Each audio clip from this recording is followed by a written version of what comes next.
In this video, I'm going to teach you 5 uncommon exercises to help you become a faster and stronger runner.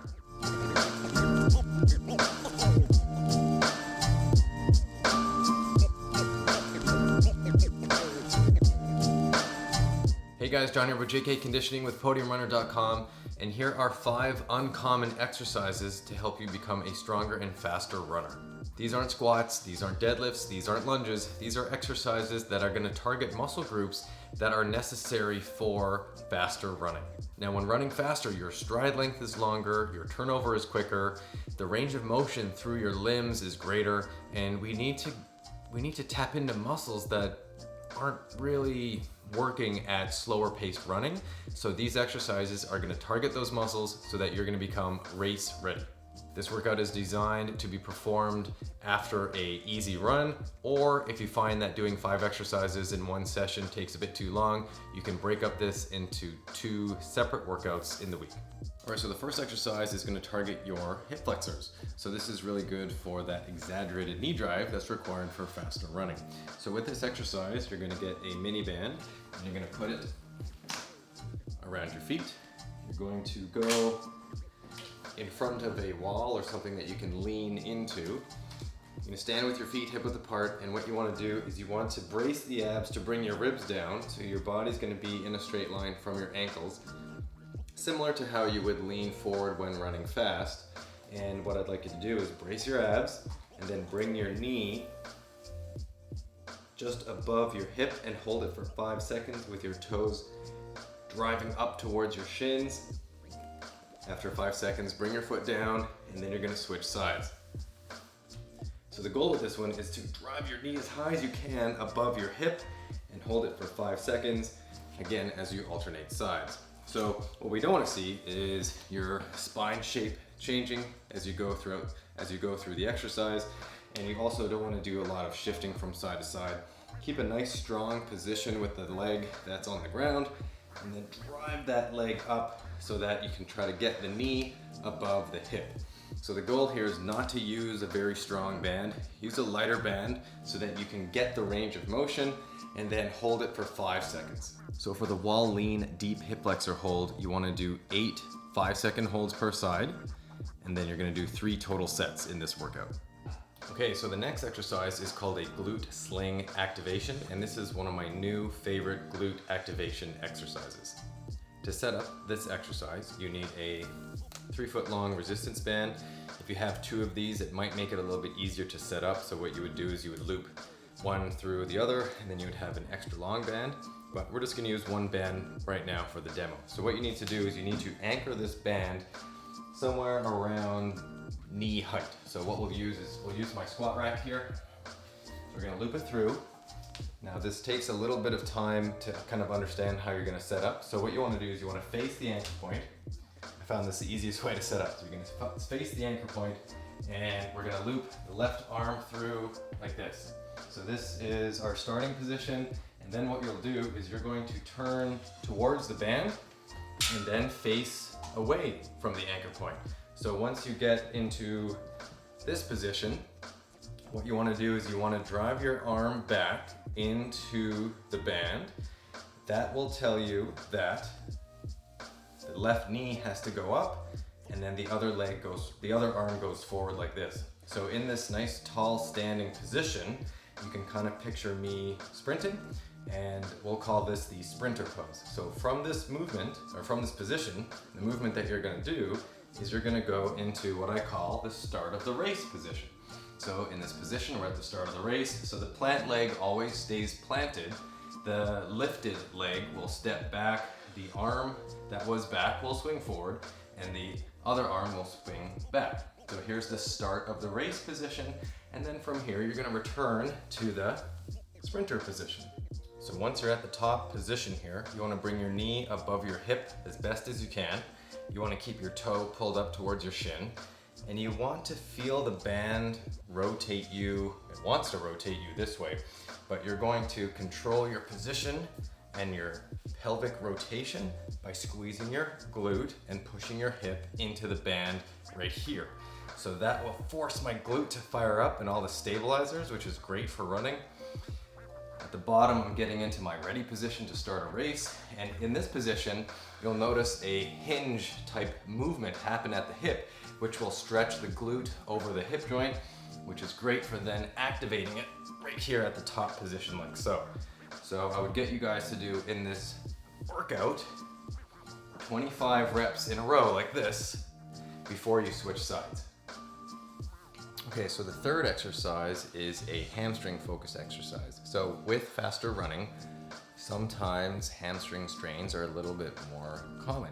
So to prevent or to minimize your risk for getting a hamstring strain, we're going to strengthen your hamstrings eccentrically. So what that means is that we're going to strengthen the hamstring while it stretches. So what we're going to do here is you're going to put a towel or a furniture slider underneath your foot, and then you'll lie on your back like this. You're going to go into a bridge, bring your other knee in, pull your toe up to your shin, and then what you want to do is keep your glute squeezed on the side that's up, and then you're going to go and straighten your leg and take 10 seconds to do it. So as the leg straightens out, keep the glute squeezed. Your hamstring is going to be, it's going to feel quite tight with the tension as you straighten the leg, and then really control this last few inches, and then you're going to let your leg lock, slowly lie down, bring your leg back in as your hips are on the floor, and then come up and then do it again. So I won't show you the rep, but the goal here is to strengthen your hamstring while you straighten the knee.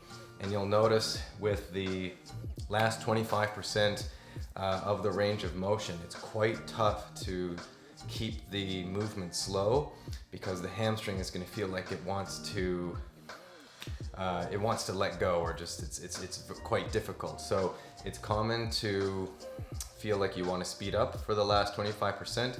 Try not to. Do a 10-second movement out, bring it back in, and I want you to do 5 reps in a row before you switch sides. In this workout, you'll do 3 total sets. All right, so the fourth exercise is a seated calf raise. So you can weight this exercise with dumbbells like this. You can hold them on your thighs so they don't fall off. Or if you have a close friend that you want to sit on your thighs, you can have them do that. But the goal here is to do a seated calf raise to focus on strengthening the plantar flexors of the foot. So that would be the soleus, the lower leg, and the calf. So the seated version focuses more on the soleus, which is the lower calf muscle. So what you'll do here, you need to put your foot on an elevated surface, sit down on a chair or a bench, have the weight rest on your thighs, and then what you'll do is you'll let the heels drop just below the surface of the toes, and then you'll drive your toes down into the elevated surface. You want to go as high as you can on your toes as you lift your heels up, contract the calf muscles, and then lower back down so that your heels drop just below the surface again. So you want to hold the weight so that they don't fall off. You want to go as high as you can on your big toe, and then you'll notice the contraction in the lower part of the calf. Again, that is the soleus. So with this exercise in this workout, you're going to do 25 reps, and you'll do a total of 3 sets. All right, so the last exercise is a core exercise, and it's similar to the first exercise in a sense that we're going to challenge the hip flexor. But this is going to be more of a core focused movement. So all you need here is an exercise ball. You're then going to lie on your back. You're going to put the ball on top of your thighs. Bring your knees in towards your chest so that your lower back flattens out to the floor. Bring your knees so that they're just above the hips. Pull your toes up towards your shins.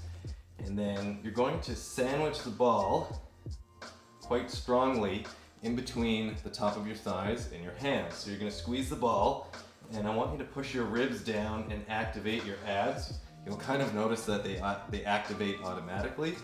So once you get the abs engaged and your low back is flat to the floor, you're going to reach one leg away and then bring it back in. So the goal here is to keep the sandwich pressure on the ball as you move your leg out. So the goal here is to keep the back flat to the floor. Like I said, keep the pressure on the ball, and really think about that knee drive up into the ball, because that's also going to strengthen your hip flexors, which is really great for that knee drive when you're running faster. So this exercise will challenge your core and improve your ability to feel a little bit more solid when running faster. So with this exercise, focus on a 5-second hold with your leg out, bring your leg in, you'll alternate sides, do 8 per side, and then we'll do 3 total sets. So if you made it this far in the video, thanks for watching, guys. I really appreciate it. So my name is John. I've been a personal trainer for 15 years, and I co-own JK Conditioning here in St. John's, Newfoundland, Canada. We make videos once a week, and we make our videos to target runners and people like you. So if you are interested in learning about strength training for running, I'm gonna put a playlist right here. You can click on this link and it'll bring you to our other videos to help you become a stronger runner. And if you're interested in receiving notifications when we post new videos, you can subscribe to our channel and click the notification bell, so every time we post a new video, you will be notified. If there are exercises that you want to see me coach, if there are things that you have questions on that you want my opinion on, leave a comment in the comment section below so that I can have some feedback on what you're looking for in future videos. Thanks again for watching, guys. We'll see you in the next video.